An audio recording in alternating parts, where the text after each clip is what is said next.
I'm Keely from Sew with the Kess, and today I wanted to tell you a little bit more about blocking. It's something that we're commonly asked about when you finish your knit and crochet items. Should you block? Absolutely, in most cases. It just really helps relax the work and make everything be where it's supposed to be. Some things have to be blocked. I mean, there's just no doubt about it. Maybe lace or something that has to be stretched out. Fair route needs to be blocked. Other things, you might be able to get by without blocking, but bottom line is they're going to look a lot better if they're blocked. So we'll start by taking a look at some of the tools that you may need. The first thing you're going to need is your iron. Blocking is done with just an iron. You need a good steam iron. It doesn't necessarily have to be an expensive iron. It just needs to be one that gives you lots of steam.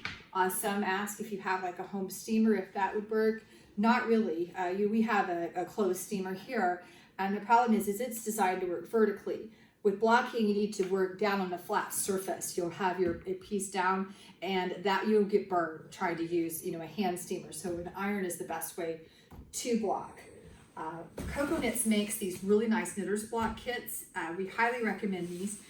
Inside you get nice boards, blocking boards that you can pin into, and they hook together like so, and you can make whatever size mat that you need, and you get a ton of them. So you can make a very large surface for most things that you need to block.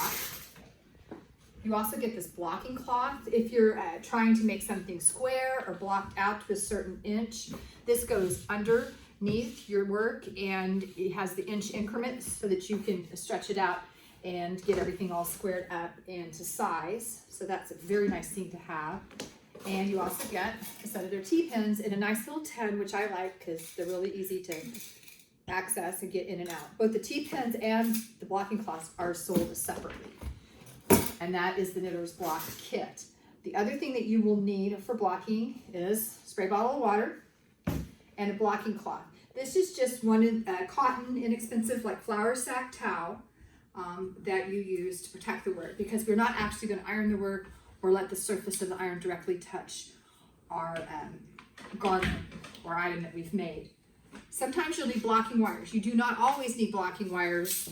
We'll get to that in a minute, but some things that have unfinished edges that you need to stretch out, need to square up, you can't just pin. Pins will leave too many little pulls.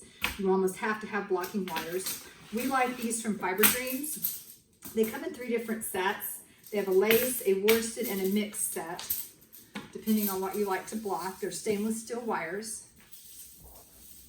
The worsted are going to be the thicker ones. The lace are really for fine knits.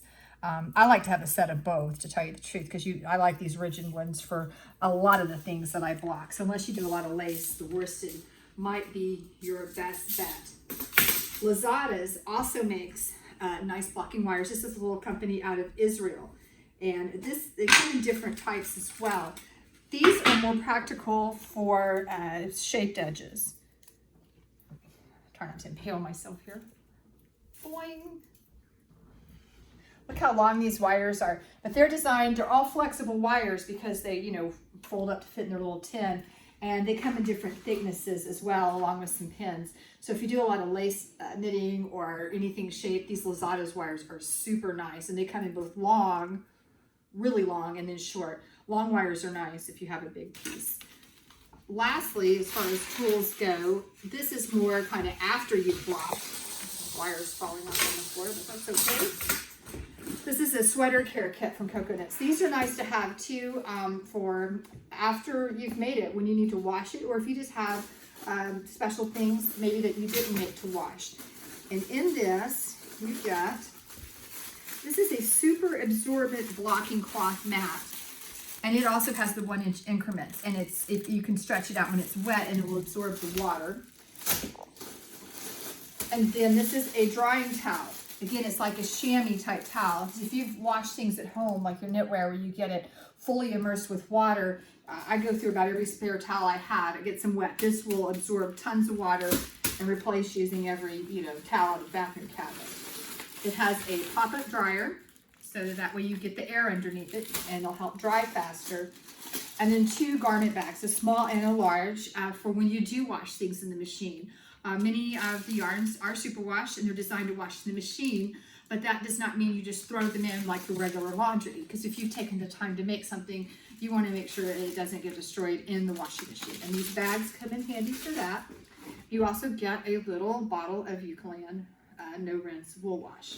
So these are nice to have. To me, the ideal is to have both of them on hand, because you will need, you know, both of these have things that you will need to use as you take care of the things that you make. First, we'll take a look at blocking a sweater. Many patterns will tell you to block the pieces before you seam them. I disagree with that. Usually the sweater pieces don't need blocked before assembling. To me, it's the seams and where you've seamed it together that need the most steam and the most blocking. So unless you are making something where you can significantly change the size, wait and block your garment once you have it complete. If you do have to block them before, you need to be careful, because it's real easy to block pieces out different sizes. So you either need to measure, or sometimes I'll just stack them one on top of another. You can do 2 sleeves at a time or 2 fronts. So you want to make sure you don't have, you know, one sleeve longer than the other. You always run into that danger. So for the most part, I can count maybe on one hand the number of times I've blocked sweater pieces individually, and I make a lot of sweaters. So we have a finished sweater. It's a cardigan. With cardigans, you don't really need blocking wires with sweaters, again, unless you're trying to lengthen or widen or change sizes. In that case, I will run wires and stretch stuff out, but usually that's not the case. With a cardigan like this one, as you can see, sometimes the placket gets a little wonky. So I'll just take a T-pin and just get things kind of where I want them to be so that they're nice and straight and lined up. That's what's nice about these blocking mats. Not only does it give you a protective surface to block on, but then you have something that you can pin directly into and make everything nice and straight. So I'll use a few T-pins just to make sure that my placket on the front is like I want it.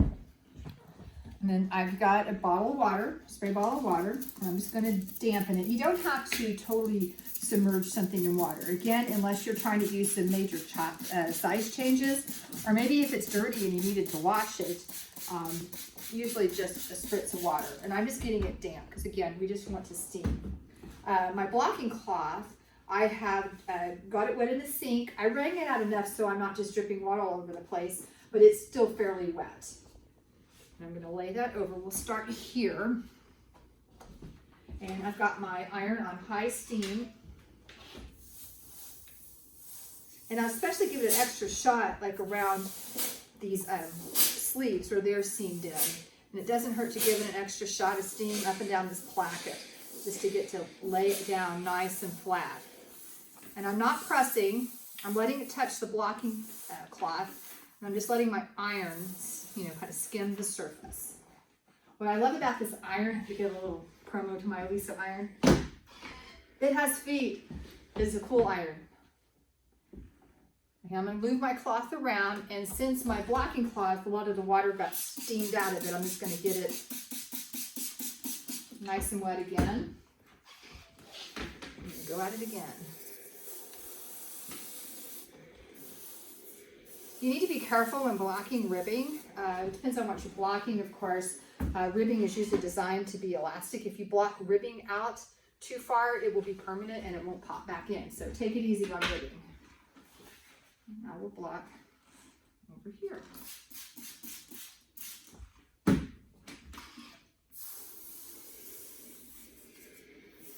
And I'm just kind of skimming the parts that I couldn't reach the first time around.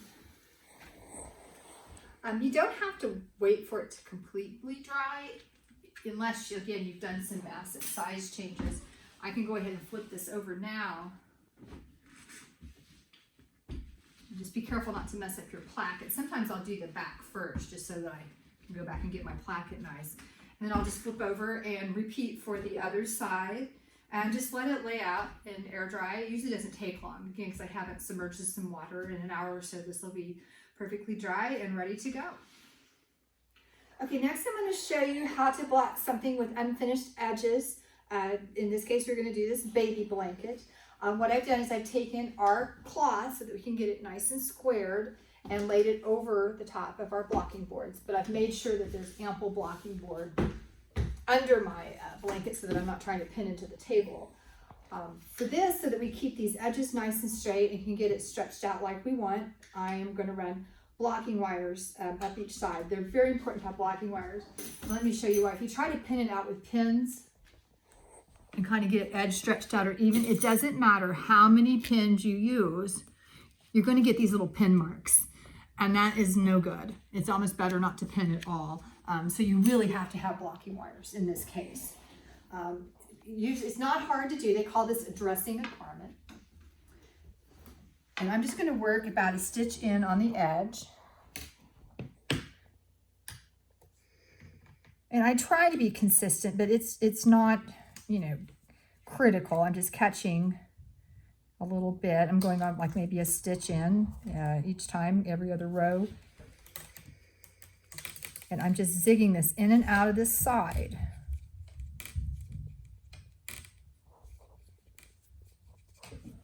I'm also catching something there.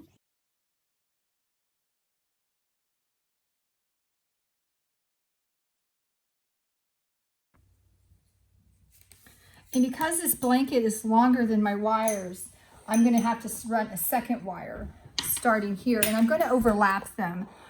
Sometimes when you get to stretching things, the wires will pop out. So I'm going to kind of work two wires together here for just a tiny bit.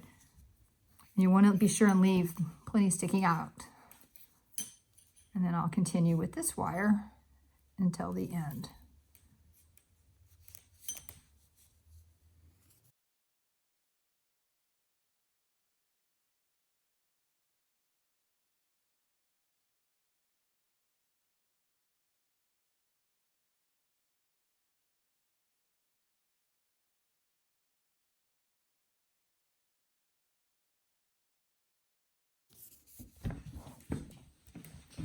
And make sure I have enough overlap, not only here in the middle, but on the end so that nothing goes popping off later. Now in this case, we have a chevron pattern. And so our side edges are not straight. Had this been a straight edge, we could also run wires this way, so that way we can, you know, stretch out all sides. In this case, we're just going to work on these long sides. Okay. And take the pins, and like I said, this checkerboard cloth underneath is great because it's really hard to pin things in a straight line. And I'm just putting the pin inside the wire. And how many you need will just depend. Right now I'm spacing them out pretty far. If I need to, I can go back and put pins in between those if necessary.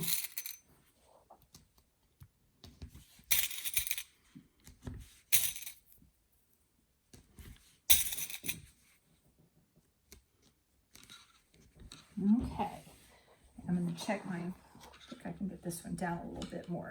So this is going to start on this square. This one ends here, and I've just stayed along this line.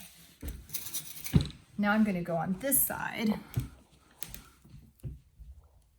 And it looks like, let's make sure we're in the same spot. See, it's real easy to get off. That's why these help a lot. This will start here. And again, I'm staying inside the wire to pin.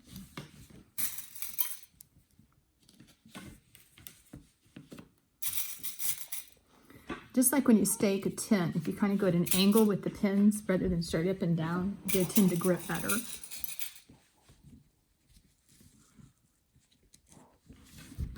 Oh, I caught on that one. Put him back.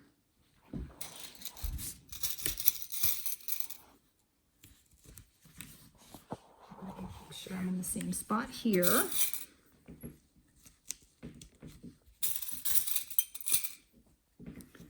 Okay, we've got that nice and out. Now with the points on the chevrons, these can just be pinned. I'm going to take a pin.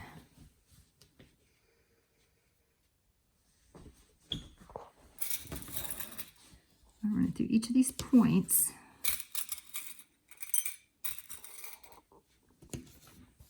Here. And then I'll repeat it on this edge as well. And again, the checkerboard helps you make sure that you're getting them all the same size. Don't pin your finger. I do that sometimes. It really hurts. Make sure Jeannie's laughing. You've done it too, haven't you? Yeah, we've all pinned our finger. Don't do that. See if we can get through this tutorial without any band-aids today. Or burn ointment. Okay, so now I have it dressed and pinned. As you can see, especially with a big piece like lace, dressing it and getting it ready to block is half the battle. You put a lot of time into that. It takes a lot of time with a big intricate lace piece to get all the wires run and get it all laid out on your board and centered and sized like you want. Once you do that, it's pretty simple. That's all where most of the work goes. So just like with the sweater, I'm going to dampen my blanket. Get my cloth laid out here. Try to cover as much as I can. I let the steam do its thing. I get these little chevron tips, an extra shot of steam. And again, I'm not pressing, but it can touch it. That's why the blocking cloth is for, because it protects your work from the iron. You don't want the iron to be directly on the surface. Natural fibers, cottons, wools, linens, anything natural loves to be blocked, loves steam. It's amazing, especially with all you can do with cotton. You get cotton wet, you can pretty much stretch it into any shape you want. So you can really resize things in cotton very well. Synthetic fibers, that's where you run into problems. Synthetic fibers and blocking don't work well. For one, even with the blocking cloth, you can melt your work. They're not designed for heat. That's why I never recommend any acrylics for lace or ferro, things that are definitely going to need the steam and need a lot of blocking. You can sometimes gingerly steam block acrylics, but they don't last. When I block natural fibers, this will stay. It'll stay looking this way. It's not going to slowly go back to where it was before it was blocked. With acrylics, that's not the case.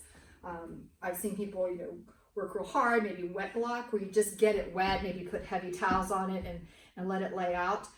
But over time, it's just gonna go right back like it was. And that's one of the downsides of using acrylic. So I always keep that in mind when blocking. So now our blanket is blocked.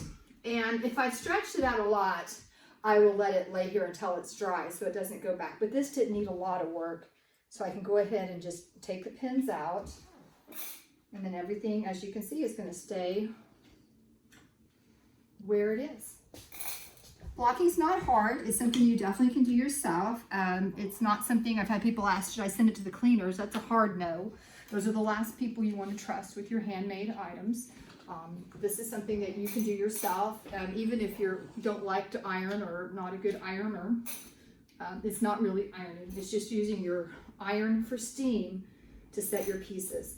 And it just really puts a finishing touch on everything you do. There's few things we make that we don't block.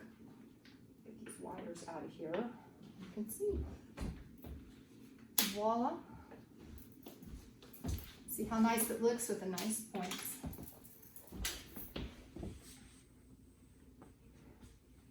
So I hope you've enjoyed this tutorial and give you a little bit more confidence in blocking your items. And like I said, most of the things you've seen here, we do have for sale in our shop, either in person or go online to swagknit.com. If you ever have questions about blocking anything, especially fibers that you use, just give us a shout. We'll be glad to give you our 2 cents.